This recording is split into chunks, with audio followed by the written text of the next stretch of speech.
Jelajahi cara baru mendapatkan informasi. Download Metro TV Extend sekarang. Kita ke informasi selanjutnya pemirsa, delegasi ASEAN Business Advisory Council berkunjung ke Tiongkok beberapa waktu yang lalu untuk menemui sejumlah pihak dari Kamar Dagang Tiongkok di Beijing. Kunjungan delegasi ASEAN BAC ke Tiongkok tersebut bertujuan untuk mempererat hubungan bilateral di bidang perdagangan, industri, dan investasi antara Indonesia dan Tiongkok.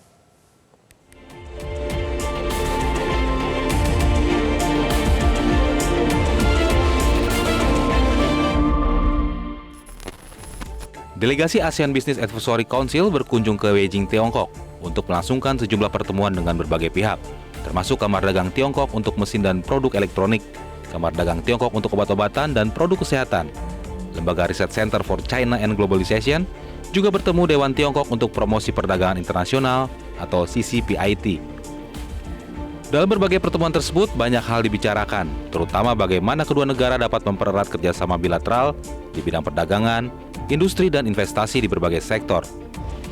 Ketua ASEAN Business Advisory Council Arsyad Rashid mengatakan, pihaknya ingin mengundang Tiongkok untuk meningkatkan investasi di Indonesia. Selain karena kondisi ekonomi Indonesia yang terus naik, iklim usaha di tanah air juga terus membaik. Keberadaan investasi tersebut diharapkan bisa meningkatkan kesejahteraan rakyat Indonesia. Asian Business Advisory Council juga ingin membawa perusahaan dari Tiongkok untuk bekerja sama dengan perusahaan Indonesia dan bagaimana nantinya produk-produk usaha kecil dan menengah dari Indonesia bisa masuk ke pasar Tiongkok. Penting bagi kita adalah bagaimana kita ingin memastikan ekonomi kita naik terus, yang sudah pasti juga kita ingin kesejahteraan untuk rakyat kita, itu yang paling utama.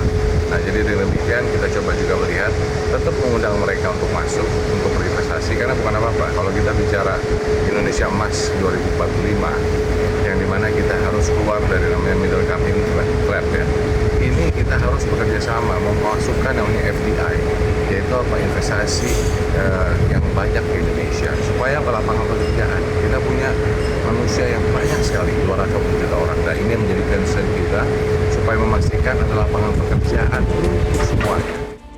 Hal senada juga disampaikan Ketua Dewan Tiongkok untuk Promosi Perdagangan Internasional CCPIT, Ren Hongbin. Ren menyebut Indonesia dan Tiongkok sudah mempunyai hubungan dan kerjasama bilateral yang kuat sejak lama, tidak hanya antar negara, namun juga antar penduduknya. Pihaknya antusias dalam memperkuat kesempatan kerjasama di masa depan.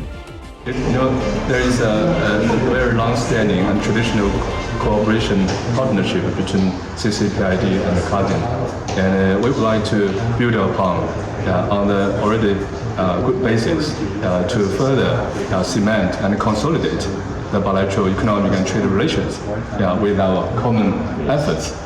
Actually, we between China and Indonesia, there is already a very good relationship on a very high level between our two countries. And we also cherish very much the bilateral friendship between not only the country but between the peoples. Dalam kesempatan yang sama, dilakukan penandatanganan antara pihak Kadin Indonesia dan CCPIT mengenai perpanjangan nota kesepahaman untuk kerjasama antara dua negara dalam bidang perdagangan dan investasi. Ketua ASEAN BAC Arsyad Rashid kemudian bertolak ke Shanghai dan Chengdu untuk menghadiri acara bersama Presiden Joko Widodo dan sejumlah menteri. Indonesia dan Tiongkok diharapkan dapat memperkuat dan mempererat kerjasama di berbagai bidang, terutama untuk mendukung usaha kecil menengah dan untuk mensejahterakan rakyat Indonesia. Tidak lupa, pihak ASEAN BAC juga turut mengundang pengusaha dan investor Tiongkok untuk hadir di rangkaian acara Asian Business and Investment Summit 3 hingga 4 September di Jakarta mendatang. Dari Beijing, Tiongkok, Yusrin Zata, Beni Wijaya, Metro TV.